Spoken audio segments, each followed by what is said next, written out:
Gold, trusted gold buyers. మీరు తాకట్టు పెట్టిన బంగారాన్ని విడిపించి ఈ రోజు ఉన్న మార్కెట్ ధరకు కొనబడను. నమస్తే, నేను Kavitha. Welcome to iDream news and నిజాలు. బాలీవుడ్లో గత 8 ఏళ్లుగా పవర్ షిఫ్ట్ అనేది నెలకొంది. సృజనాత్మకత లేని వాళ్లే ఫిల్మ్ ఇండస్ట్రీలో ఉన్నారు. ఒక రకంగా వివక్ష అనేది కనిపిస్తోంది.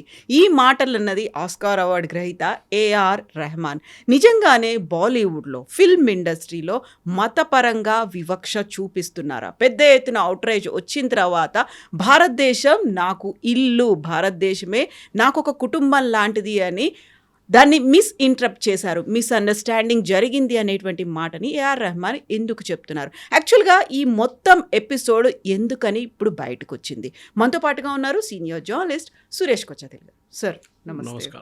సో గతంలో మనం ఫిల్మ్ ఇండస్ట్రీ గురించి మాట్లాడుకున్నప్పటికీ ఈసారి ఏఆర్ రెహమాన్ చేసినటువంటి వ్యాఖ్యలు, అందులో మతం కోణం కూడా ఉంది అనే మాట, 8 ఏళ్లుగా పవర్ షిఫ్ట్ కనిపిస్తోంది అనేది, అందువల్లే అవకాశాలు రాలేదేమో అనేటువంటి గుసగుసలు ఉన్నాయి, బట్ నాకు మాత్రం డైరెక్ట్గా ఎదురైందని నేను చెప్పట్లేదు అనేటువంటి ఒక మాట.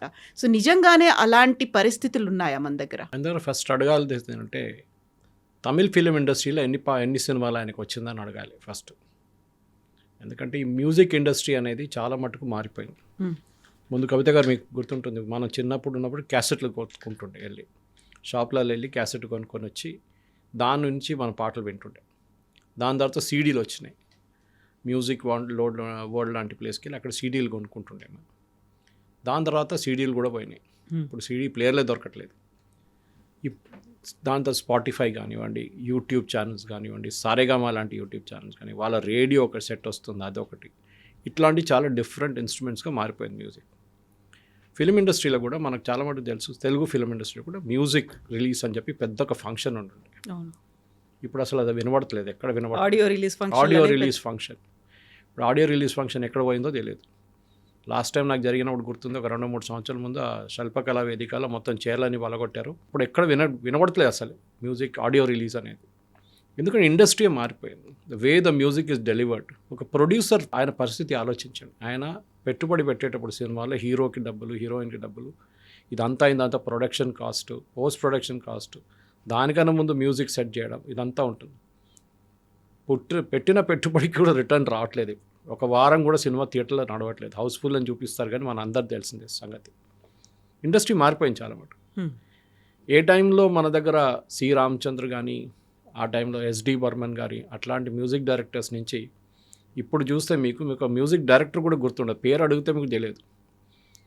In fact Dhurandhar cinema music director నాకే తెలియదు, కానీ మ్యూజిక్ బాగుండేది నాకు తెలుసు అంతే. హక్ సినిమా కూడా నాకు మ్యూజిక్ డైరెక్టర్ ఎవరు గుర్తులేదు, కానీ ఈ పాటలు బాగుంది, నాకు నడిమిట్లా ఉన్న పాటలు బాగానే ఉంది, కానీ ఐ డోంట్ రిమెంబర్ ఇట్. ఒకసారి బయటకు వచ్చిన తర్వాత సినిమా థియేటర్ తర్వాత పాట ఏంటని నాకు గుర్తులేదు. కానీ ఇప్పుడు కూడా మీరు పాత తెలుగు సినిమాలు కానీ, పాత హిందీ సినిమాలు ఇప్పుడు కూడా మీరు హమ్ చేసుకుంటారు అప్పుడప్పుడు. మీరు విన్నప్పుడు మీకు చాలా అంటే లిరిక్స్ అంత పవర్ఫుల్ ఉండే ఆ టైం. ఇప్పుడు మ్యూజిక్ ఎట్లయిపోయిందంటే డబ్బ లోపల రాలేసి కొట్టినట్లు ఉంటుంది మ్యూజిక్. ఇప్పుడు మీకు ఏం గుర్తుండదు. ఆ మ్యూజిక్ అనేది అసలు ఎవరు పట్టించుకోలేదు. పబ్లిక్ కూడా వినడానికి రెడీగా లేరు. సరే, మన కార్లో డ్రైవ్ చేస్తున్నప్పుడు ఎప్పుడైనా ఏదైనా స్పాటిఫై పెట్టుకుంటాం, లేకుంటే ఎఫ్ఎం స్టేషన్ పెట్టుకుంటాం, లేకుంటే యూట్యూబ్ నుంచి ఏదైనా ప్లే చేస్తుంటాం. కానీ ఒక రెగ్యులర్ లాయల్టీ అని మ్యూజిక్కి పోయింది, ఎప్పుడో పోయింది అది. సినిమాలో ముందు ఒక మ్యూజిక్ అనగానే చాలా పెద్ద, కొన్ని సినిమాలు అయితే 8 పాటలు 9 పాటలు ఉంటుండే. ఇప్పుడు 1-2 పాటలు కనిపిస్తే కూడా చాలా పెద్దది అనమాట. సో ఆ పరిస్థితులు, ఆ ఒక సిచ్యువేషన్ నుంచి రెహమాన్ గారి స్టేట్మెంట్ ఇవ్వడం ఏంటి, ఇది నాకు ఫస్ట్ ప్రశ్న. ఎందుకంటే కమ్యూనల్, ఆయన ఒక ఓపెన్ డేట్ చెప్పలేదు. 8 సంవత్సరాలు అన్నారు. అంటే కరెక్ట్గా మోదీ గవర్నమెంట్ వచ్చిన తర్వాత ఉన్న సిచ్యువేషన్ అని చెప్తున్నారు అనమాట. అది కూడా ఎవరికి ఇంటర్వ్యూ ఇచ్చారు? BBC Hindi, Asian service. ఎవరు ఇంటర్వ్యూరు? ఒక పాకిస్తానీ. అంత సెట్ ఇది. ఆయన ఒక దూరదర్శన్కో లేకుంటే మన భారతదేశంలో ఎన్నో ఛానల్ వాళ్ళకి ఇంటర్వ్యూ ఇవ్వకుండా ఒక ఇంటర్నేషనల్ ఆడియన్స్కి చెప్పారు ఈ మాట. ఆయనకు తెలుసు దాని ఇంపాక్ట్ ఎక్కడ ఉండబోతుంది అనేది. ఇప్పుడు దాన్ని వచ్చి నన్ను మిస్అండర్స్టాండ్ చేయడం ఏముంది? మీరు చాలా క్లియర్గా అది ఇంకోసారి రివైండ్ చేసుకుంటే కూడా మీరు వినొచ్చు. మీరు చెప్పిన మాట చాలా క్లియర్, దట్ మీకు ఇప్పుడు ఆపర్చునిటీస్ రావట్లేదు. ఇప్పుడు ఎట్లయిపోయిందంటే ఒక చాలా టాలెంటెడ్గా ఉన్న మనిషిని, ఫర్ ఎగ్జాంపుల్ ప్లంబర్ అని తీసుకుందాం. ఇప్పుడు మీరు ఒక ప్లంబర్ని పిలిచినప్పుడు ఒకటి వస్తే వాడు ఫస్ట్ వచ్చి నాకు 2,000 రూపాయలు కావాలంటే మీరు బార్గెన్ చేస్తారు అంతే. నెక్స్ట్ టైం అని బిలవరు మీరు. You look for somebody at 1000 rupees. ఇది నార్మల్ హ్యూమన్ సైక్. ఇది మ్యూజిక్ ఇండస్ట్రీ కూడా అట్లనే అయిపోయింది. వెరీ వెరీ రా ఫార్మాట్లో చెప్తున్నాను నేను. ఎక్కడ రోజా నుంచి మొదలైన ఏఆర్ రెహమాన్, దానికన్నా ముందు Indira he did, but the actual hit was Roja. ఆ టైంలో ఎవరు ఛాన్స్ ఇచ్చారు ఆయనకి? మణిరత్నం లాంటి వాళ్ళు ఛాన్స్ ఇచ్చారు. ఆయన గురువు ఎవరు? గురువు అని చెప్పలేను, కానీ ఆయన ఫస్ట్ పర్ఫామ్ చేసింది ఇళయరాజా గారు. ఇప్పుడు ఇళయరాజా గారు ఎక్కడున్నారు మ్యూజిక్ ఇండస్ట్రీలో? కానీ ఆయన పాటలు గుర్తుంటుంది మనకు. ఆయనకు అప్పుడప్పుడు 1-2 సినిమాలు వస్తున్నాయి అంతే. ఇళయరాజా గారు కంప్లైంట్ చేశారా? నన్ను కూడా ఎవరు పట్టించుకోవట్లేదు. నెక్స్ట్ జనరేషన్ వచ్చేసారు. ఎందుకంటే మన అందరికి గుర్తుంది. కుమార్ షాను ఎక్కడున్నారు ఇప్పుడు? అల్కా యాగ్నిక్ ఎక్కడుంది ఇప్పుడు? ఎందుకు మీరు you can take lot of such names. ఇట్లాంటి వాళ్ళు ఎక్కడ లేరు ఇప్పుడు. వాళ్ళందరూ మాయమైపోయారు. కొత్త వాళ్ళు వస్తున్నారు, రీల్స్ చేస్తున్నారు, కవర్ వర్షన్స్ చేస్తున్నారు, పాటలు పాడుతున్నారు. ఆల్ స్టార్ సింగర్ లాంటి ప్రోగ్రామ్ నుంచి వచ్చే విన్నర్స్ని వాళ్ళని మ్యూజిక్ దాంట్లో తీసుకుంటారు. ఉదిత్ నారాయణ ఉండే, ఎక్కడ పోయిన ఉదిత్ నారాయణ తెలియదు మనకి. షాన్ కూడా మొన్న స్టేట్మెంట్లో రెహమాన్ షాన్ కూడా చెప్పాడు, ఐఎమ్ డూయింగ్ షోస్ అన్నాడు. అది లేదు ఆయనకి ఇప్పుడు, ఆ ఛాన్సే లేదన్నమాట. పోయింది అది, ఆ ఇండస్ట్రీ పోయింది కంప్లీట్. అనురాధ పోడ్ వాళ్ళు ఉండే. కానీ రెహమాన్ గారు ఫస్ట్ గుర్తుపెట్టుకోండి, you have to be humble enough to understand this. సరే, నాకు ఆస్కర్ వచ్చింది, నాకు ఎన్నో ఫిలింఫేర్ అవార్డు వచ్చింది, నేషనల్ అవార్డు వచ్చింది, that is central government Padma Bhushan కూడా ఇచ్చారు మిమ్మల్ని. మీకు ఇంకేం కావాలి? మిమ్మల్ని ప్రతి సినిమాలు మిమ్మల్ని తీసుకోవాలన్నా ప్రొడ్యూసర్ భయపడతారు. In fact that's what Javed Akhtar set. మీ దగ్గరికి ఒక చిన్న ప్రొడ్యూసర్ రావడానికి భయపడుతున్నారు. ఎందుకంటే you will quote in millions, you will quote in crores. ఆయన ఇవ్వలేడు మీకు ఆ డబ్బులు, దానికోసం రావట్లేదు. That is the reason why they are not coming, not because is a Muslim. In fact మనందరూ తెలుసు, చాలామంది ప్రేక్షకులు తెలుసుంటుంది బహుశా. రెహమాన్ వాళ్ళ father was a big time music director Malayalam cinema. Even though Tamilian ఆయన పుట్టింది, కానీ హీ వాజ్ ఒక 100 సినిమాల దాకా మలయాళంలో చేశారు ఆయన, from 1960s onwards. RK Shekhar అని ఆయన పేరు, రెహమాన్ గారు ఫాదర్ పేరు. And he was a brilliant man. కానీ ఆయన డబ్బుల గురించి ఎక్కువ పట్టించుకోలేదు. Rahman is just the opposite, is very money minded. అది బహుశా వాళ్ళ ఫాదర్ చేసిన దానికి ఒకసారి ఏదో ఇంటర్వ్యూలో అన్నారు ఆయన, నా ఫాదర్ చేసిన తప్పు నేను చేయను, నాకు డబ్బులు సంపాదించాలి, నాకు సొంతంగా నా స్టూడియో కావాలి. ఇన్ఫ్యాక్ట్ శేఖర్ గారు ఆయన ఆ టైంలో ఫస్ట్ ఈ ఎలక్ట్రానిక్ సింథసైజరు, చిన్న చిన్న ఎలక్ట్రానిక్ పియానోస్ వచ్చినప్పుడు సింగపూర్ నుంచి పట్టుకొస్తుండే. అప్పులు తీసుకొని అట్లా చేసి ఆయన తీసుకొచ్చి ఆయన మ్యూజిక్ సెట్ చేస్తుండే దానికి. దాంతోనే ఆయన చాలా మటుకు టెన్షన్లో వచ్చి లాస్ట్ 43 ఏజ్లో ఆయన చనిపోయారు. Stress, purely stress. రెహమాన్ కూడా అంగీకరిస్తున్నారు, yes my father was under lot of stress. అక్కడిక్కడ అప్పు తీసుకున్నారు ఈ మ్యూజిక్ ఇన్స్ట్రుమెంట్స్ కోసం. లాస్ట్లో వాళ్ళ మదర్ ఆర్వి శేఖర్ గారు చనిపోయిన తర్వాత ఈ మ్యూజిక్ ఇన్స్ట్రుమెంట్స్ అన్నీ అమ్మడం మొదలుపెట్టారు. కొన్ని అయితే రెంట్కి ఇవ్వడం మొదలుపెట్టారు. అంటే ఫ్యామిలీ బతకాలి కదా. సో రెహమాన్లో అదొక కోపం ఉండే. One of the reasons why the family converted possible అది ఉండొచ్చు. ఎందుకంటే ఒక సూఫీ సెయింట్ వచ్చారంట వాళ్ళు, కరీముల్లా షా కాద్రీ అని చెప్పి, వాళ్ళ ఇన్ఫ్లుయెన్స్లో వచ్చి దే కన్వర్టెడ్ టు ఇస్లాం. మరి వాళ్ళ పర్సనల్ చాయిస్. ఇన్ఫ్యాక్ట్ వీళ్ళ మదర్ పేరు కస్తూరి శంకర్ అని ఉండే, Shekhar and Kasturi was her name. Kasturi and Shekhar got married in తిరుమలలో జరిగింది వాళ్ళ పెళ్ళి. ఆలోచించారు ఆ టైంలో. సో దట్ డివోట్ హిందూస్ ఉన్న వాళ్ళు కన్వర్ట్ చేసుకున్నారు, ఇస్లాంకి వెళ్ళిపోయారు. బట్ వాళ్ళ ఫ్యామిలీలో అందరు కన్వర్ట్ కాలేదు.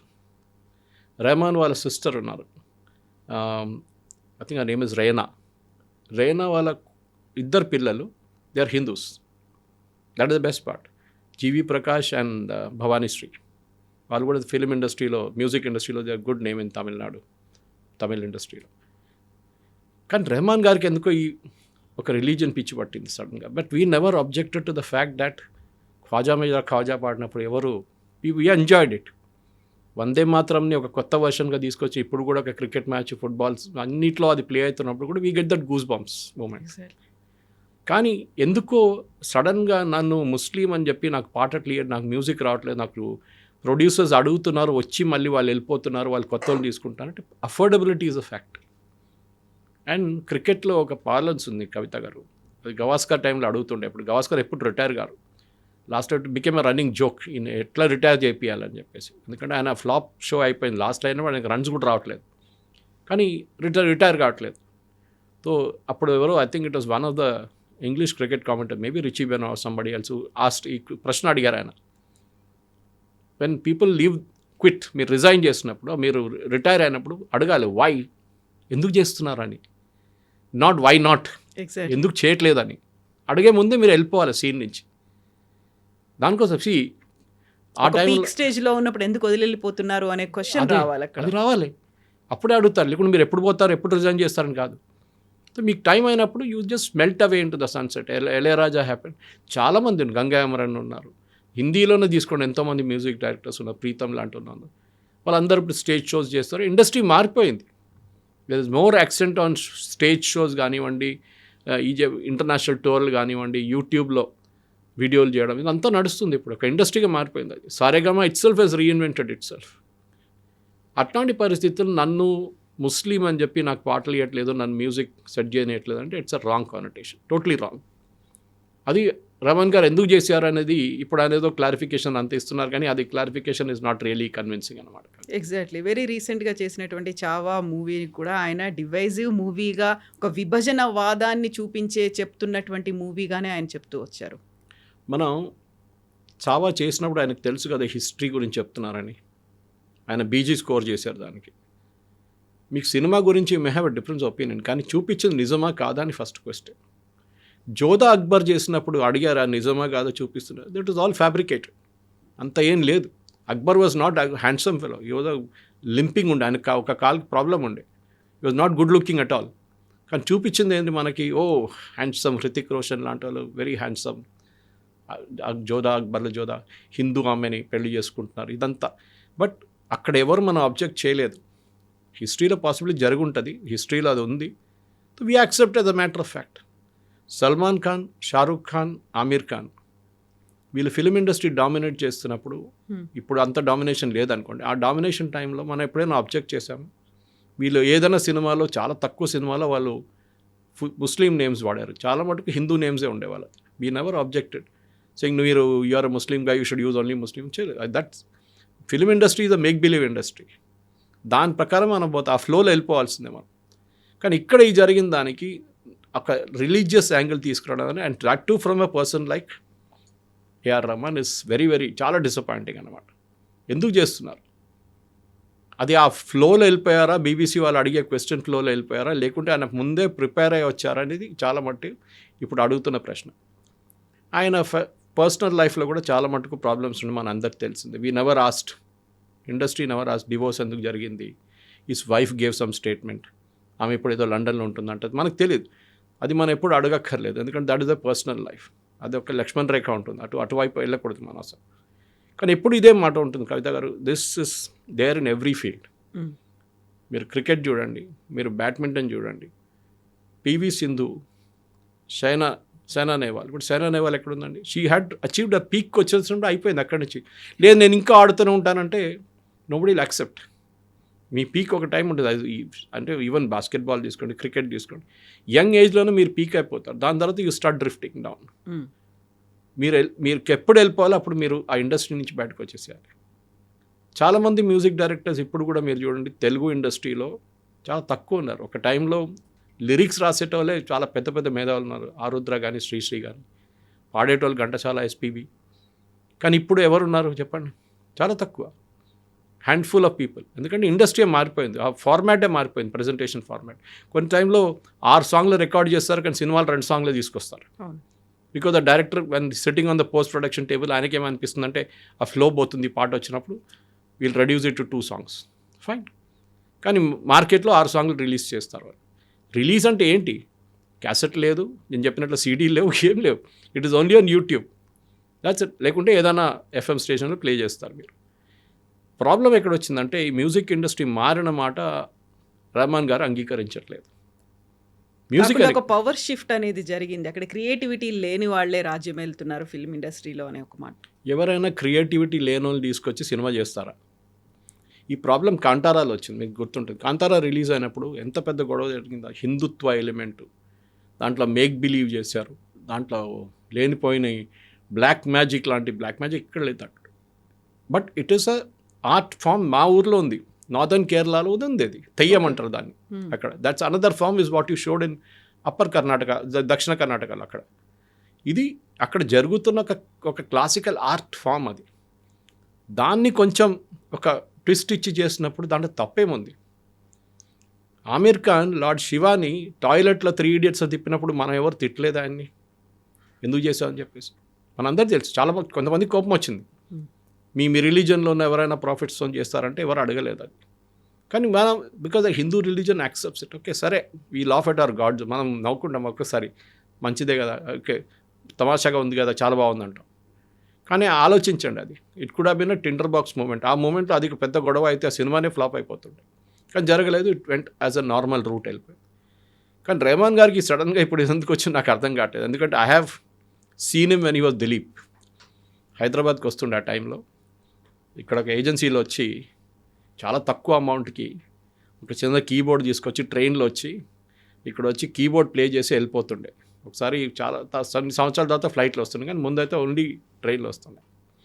మెట్రో షూస్ కానివ్వండి, బిగ్ షాట్ లాంటి షాప్స్కి use to play jingles.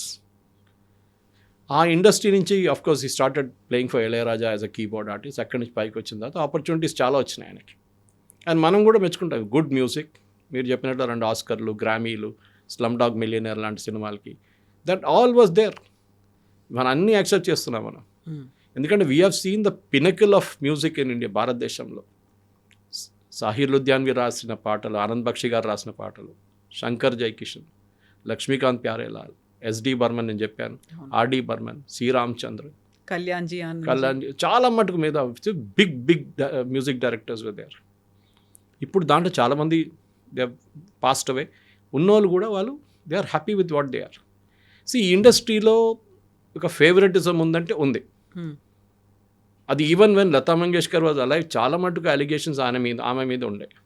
That ఆమె she used to dictate to music directors. ఒక మోనోపలి లాగా మదన్ మోహన్ గారితో నేను చేయను ఎప్పుడని చెప్పి ఒకసారి ప్రాబ్లం ఉండే ఆమెకి. సుమన్ కళ్యాణ్పూర్ లాంటి వాళ్ళు, వాణి జయరాం లాంటి వాళ్ళు ఆమె పైనకి రానిలేదు అసలు. She never give an opportunity except for her sister ASHA Bhosle. అట్లాంటి ఒక మోనోపలి ఉంది. దాని తర్వాత మనం చూసాం సడన్లీ అనురాధ పౌడ్వాల్ లాంటి వాళ్ళు, బికాస్ సడన్లీ గుల్షన్ కుమార్ గారు ఎంకరేజ్ చేయడం మొదలుపెట్టారు. తర్వాత గుల్షన్ కుమార్ హత్య జరిగింది. అది కూడా మ్యూజిక్ ఇండస్ట్రీలో పెద్ద పాలిటిక్స్, అది అందరూ తెలిసింది. ఎందుకంటే అక్కడ డీ గ్యాంగ్ ఇన్వాల్వ్డ్ ఉన్నారు. సినిమాల్లో ఈ బ్లాక్ మనీ కానివ్వండి, ఈ డ్రగ్స్ మనీ కానివ్వండి, హవాలా డబ్బులు పెట్టడం మొదలుపెట్టారు. ఇప్పుడు ఏమైందంటే లాస్ట్ ఒక 10-15 సంవత్సరాల కవిత యూ వుడ్ అబ్జర్వ్, ఈ ఇండస్ట్రీ కార్పొరేటైజేషన్ అయిపోయింది కంప్లీట్గా. ఒకసారి బీఆర్ ఫిల్మ్స్ ఉండే, యశ్ చోప్రా ఫిల్మ్స్, ఇప్పుడు అందరూ కంపెనీలు తయారు చేసుకున్నారు. అది ఎవరైనా ఉండేవాడు, కరణ్ జోహార్ ఉండొచ్చు, బాలాజీ టెలిఫిల్మ్, ఎక్తా కపూర్ ఉండి, వీళ్ళందరూ they form companies, corporate companies. వాళ్ళు బ్యాలెన్స్ షీట్ చూస్తారు. మేము ఒక సినిమా తీయాలంటే ఎంత డబ్బులు పెట్టాలి, దాంట్లో ఎంత డబ్బులు వస్తుంది, ఓటీటీలో ఎంత డబ్బులు వస్తుంది, మాకు థియేటర్ రిలీజ్లో ఎంత వస్తుంది, ఇది వాళ్ళు చూసేది first. And naturally cost cutting ఉంటుంది. ఎంత తక్కువ చేయొచ్చు అంత కాస్ట్ కటింగ్ తగ్గిస్తున్నారు. పాసిబ్లీ తెలుగు ఫిలిం ఇండస్ట్రీ ఒక్కటే ఇప్పుడు కూడా where the hero is paid 100 crores 50. Malayalam film industry చూడండి, దే ప్రొడ్యూస్ బ్రిలియంట్ మూవీస్. కానీ మోహన్ లాల్, మమ్ముట్టి కూడా ఇంత డబ్బులు రావు. బికాజ్ మేబీ ఇండస్ట్రీ సైజ్ చిన్న ఉంది అక్కడ, వాళ్ళ ఆడియన్స్ సైజ్ చిన్న ఉంది. మ్యాక్సిమం కేరళ అండ్ గల్ఫ్, కొంచెం మటుకు యూరోప్. తెలుగు ఫిలిం ఇండస్ట్రీ బహుశా ఇంకా పెద్దగా ఉంటుంది, చాలా మటుకు ఆడియన్స్ నార్త్ అమెరికాలో ఉంటారు, అక్కడ కలెక్షన్ బాగుంటుంది అని చెప్పి ఎక్కువ కానీ ఇప్పుడు కూడా చూడండి, ఇప్పుడు రెమ్యునరేషన్ ఇవ్వలేకపోతున్నారు. Other day saw an article, ఎవరో ప్రొడ్యూసర్ చెప్తున్నారు, తెలుగు ఫిలిం ఇండస్ట్రీలో ఉన్న హీరోయిన్స్ని యాక్ట్రెసెస్ అని చెప్పాలి మనం యాక్చువల్లీ, వాళ్ళ దగ్గర మేము we are asking them to reduce their fees, వాళ్ళ ఫీజు తగ్గించమని రిక్వెస్ట్ చేస్తాం. లేకుంటే ఇట్ వోంట్ వర్క్అవుట్. ఒక్క వారం కూడా సినిమా హౌస్ఫుల్ నడవదు మీకు థియేటర్లలో. ఇప్పుడు దురంధర్ ఈజ్ అన్ ఎక్సెప్షన్. అది వచ్చినప్పుడు ఇంకా పెద్ద గొడవ జరిగింది. నేషనలిజం, మ్యాషోయిజం, హిందూ ఇది, ఇస్లాం బ్యాషింగ్, ఇస్లామాఫోబియా జరిగింది. పాకిస్తాన్లో జరుగుతుంది, చూపించాం. I give an audience example మీకు. ఈ దురంధర్ వచ్చి ఒక 3 వారాలు 4 వారాల తర్వాత ద సినిమా 21 అని ఒక సినిమా వచ్చింది, బేస్డ్ ఆన్ అరుణ్ ఖేత్రపాల్స్ లైఫ్. నేను కూడా వెళ్ళాలనుకున్నాను. రివ్యూ చదవగానే నాకు కూడా అనిపిస్తుంది ఎందుకు వెళ్ళాలి సినిమా. దాంట్లో పాకిస్తాన్ని హీరోస్గా చూపిస్తున్నారు, పాకిస్తాన్ ఆర్మీ చాలా మంచి వాళ్ళని చూపిస్తున్నారు, మనం తప్పు చేసామని చూపిస్తున్నారు 71లో అని రివ్యూ చదివాను. కొంతమంది అడిగాను సినిమాకి, వాళ్ళు అన్నారు Suresh you will not like it, మీరు వెళ్ళొద్దు. Word of mouth is very important. Dhurandhar లాంటి సినిమాకి I think more than publicity word of mouth. ఎందుకంటే ఇప్పుడు సినిమా రిలీజ్ చేయాలంటే కూడా మార్కెటింగ్ దాంట్లో చాలా పెద్ద కాంపోనెంట్. మ్యూజిక్ చేసిన వాళ్ళు వెళ్ళి స్టూడియోలో కూర్చొని మాట్లాడతారు, the actor and actresses will go and SIT in the theatre, director తను కూర్చుంటారు, ఏ స్టూడియోకి వెళ్ళాలి, ఇదంతా నిర్ణయించేది ఒక పెద్ద పిఆర్ గ్యాంగ్ ఉంది ఒకటి. వాళ్ళు డిసైడ్ చేస్తారని ఎట్లా మూడ్ సెట్ చేయాలి, ఇది ఎప్పుడు రిలీజ్ చేయాలి, ఏ థియేటర్లో రిలీజ్ చేయాలి, ఏ ఓటీటీ ప్లాట్ఫామ్లో వెళ్ళాలా, ప్రైమ్లో వెళ్ళాలా, నెట్ఫ్లిక్స్లో వెళ్ళాలా, జీ5లో వెళ్ళాలా. ఇదంతా ఒక కమర్షియల్ అయిపోయింది. And AR Rahman making an acquisition, నాకు అది I just won't take it. ఎందుకంటే మీరు ఎందుకు చేస్తున్నారు అది రెహమాన్ గారు అడగాల్సింది. Now you're making an excuse saying నన్ను మిస్అండర్స్టాండ్ చేశారు.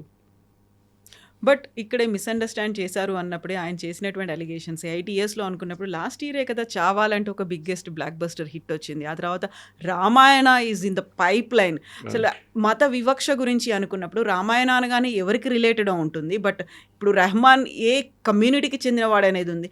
దాన్ని ఎలా తీసుకున్నారు? ఇక్కడే డిఫరెంట్ ఒపీనియన్ వినిపిస్తుంది కాబట్టి ఆయన తొలగించండి అనేటువంటి మాట కూడా సోషల్ మీడియాలో వస్తుంది కదా. దట్స్ న్యాచురల్లీ, బికాస్ ఆయన చెప్పిన మాట అదే కదా, నన్ను నా రిలీజియన్ చూసి నాకు ఆపర్చునిటీ లేదు. రామాయణ్ చేసిన ప్రాజెక్ట్కి మీ రిలీజియన్ చూసి మీకు ఇచ్చారా, లేకుంటే మీ కెపాసిటీ చూసి మీ అవుట్పుట్ చూసి ఇచ్చారా? అది చాలా ఇంపార్టెంట్. ఎందుకంటే forget his name, the Jewish composer, he is there in this and similar. ఆయన ఉన్నారు, is a Jewish, Rahman is a Muslim. అడిగారు ఎప్పుడైనా, హరి నేను పని చేయను పో, గాజా ఉండి అదే జరిగింది ఇది జరిగిందని? కాదు, మ్యూజిక్ ఇస్ మ్యూజిక్ అంతే. మన దగ్గర ఖయామ్ చాలా మటుకు ముస్లిం మ్యూజిక్ డైరెక్టర్స్ ఉంటారు. అట్లాంటి మనుషులున్నప్పుడు మనం ఎప్పుడు అడగలేదే. Mohammed Rafi was a great singer, we never asked him his religion. మీరు ఏ రిలీజన్ నుంచి వస్తున్నారు, ఏ పాటలు పాడుతున్నారు? సాజిద్ నవీద్ అనుకుంటాను ఆయన కూడా ఉన్నారు. Sajid Naveed. See, there are lot of Muslims who sang in this, and that is the most best part. కానీ ఎప్పుడు మనం వెళ్ళి మీ రిలీజన్ ఏంటి, మీరు ఎందుకు చేస్తున్నారు, వై ఈజ్ మేకింగ్ అలిగి, you are outpriced yourself in the market. మీ మార్కెట్లో మిమ్మల్ని వాళ్ళు తీసుకోలేకపోతున్నారు. ఐపీఎల్ లాగా మీరు ఒక రేట్ క్రాస్ చేస్తే మిమ్మల్ని తీసుకోరు వాళ్ళు.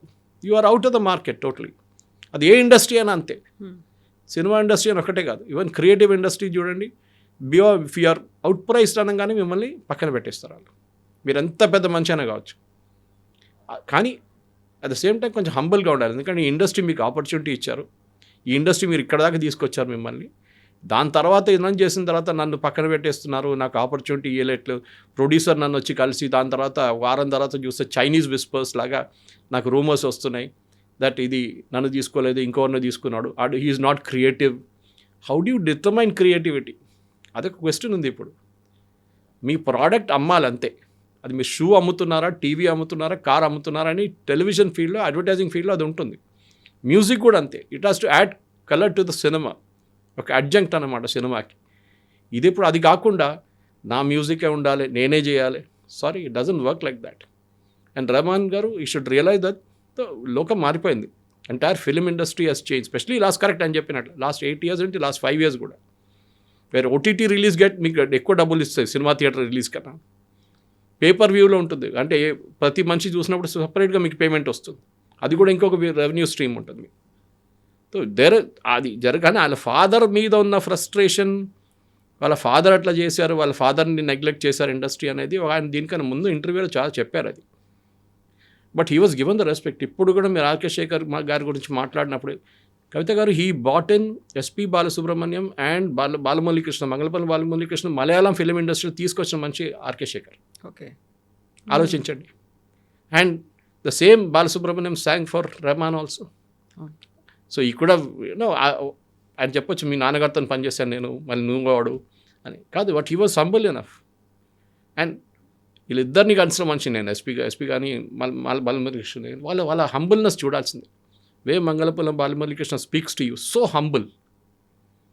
అది వాళ్ళది ఉంటుంది. మేబీ వాళ్ళ పర్సనల్ లైఫ్లో కొంచెం అరగెంట్గా ఉండొచ్చు, కానీ రెహమాన్ది అందరికీ ఉన్నారు, కొంచెం ఆయన అలూఫ్గా ఉంటారు, ఎక్కువ మాట్లాడు. That's a human tendency. అది వాళ్ళ ఫీల్డ్ వాళ్ళు ఉంటారు.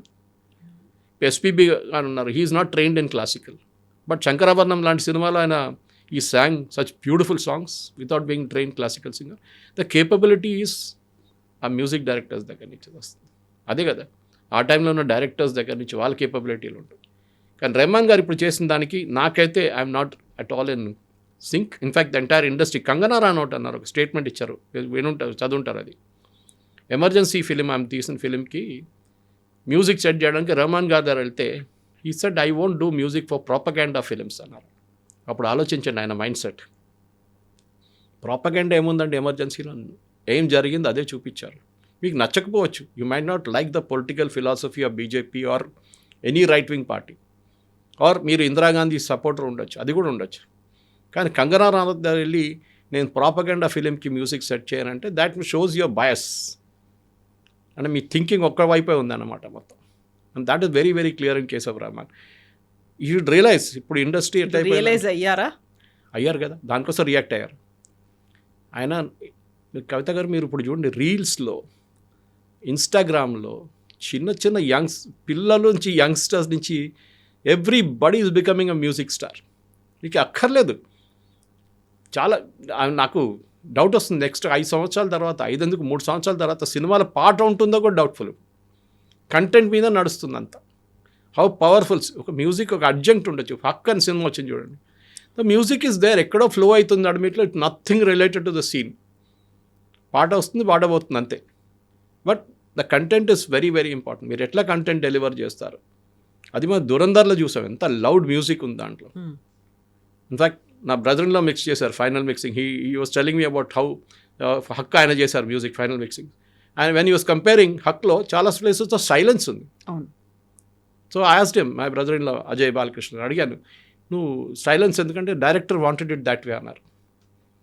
అట్ ద సేమ్ టైం మన దురంధర్ చూడండి, సౌండ్ ఉంది, కానీ దాని that movie was also hit, దాంట్లో డౌట్ లేదు.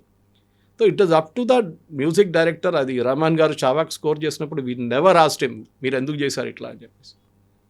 బికాస్ ఆయన చాలా మంచిగా Slumdog Millionaire and all the classics, no doubt about it. కానీ ఒక టైం అయినప్పుడు you should hang up your boots అంటారు ఇంగ్లీష్లో. ఆ బూట్స్ పక్కన పెట్టి, okay I had a good life, మంచిగా సంపాదించుకున్నాను, now let me relax, I will now ఏం చెప్తారు, అప్పుడెప్పుడైనా ఒక సంవత్సరంలో ఒక సినిమా చేయడము, లేకుంటే ఈ చెప్పినట్ల వెళ్ళి ఏదైనా కాలేజ్లో టీచ్ చేయడం, అది ఉండాలి. అది కాకుండా ఇట్లాంటి లోడెడ్ పొలిటికల్ స్టేట్మెంట్ చేసేది ఐ థింక్ చాలా తప్పు చేస్తారు. Yes sir, thank you so Thank much you very sir. much. Thank you. And for more videos, Please subscribe to iDream. Please subscribe to iDream. Please subscribe iDream. And please subscribe to iDream. For more videos, subscribe to iDream. please like, share and subscribe to the channel. Congratulations, iDream. Subscribe to iDream. Subscribe to iDream. So subscribe to iDream Media. iDream की iDream team अंदर की huge congratulations. Please subscribe iDream Media. Please subscribe to iDream. Subscribe iDream. Please subscribe to iDream. iDream అంటే నా కళల ఛానల్ను subscribe చేసుకున్న నోరు తిరుగుతలేదు, మీరైతే గంట గుర్తు కొట్టండి. For more such videos, please subscribe to iDream. Subscribe to iDream. Please subscribe to iDream. Please subscribe iDream Media. Please do subscribe to iDream. Please subscribe to iDream Media. For best entertainment and information, please subscribe iDream. And don't forget to subscribe to iDream.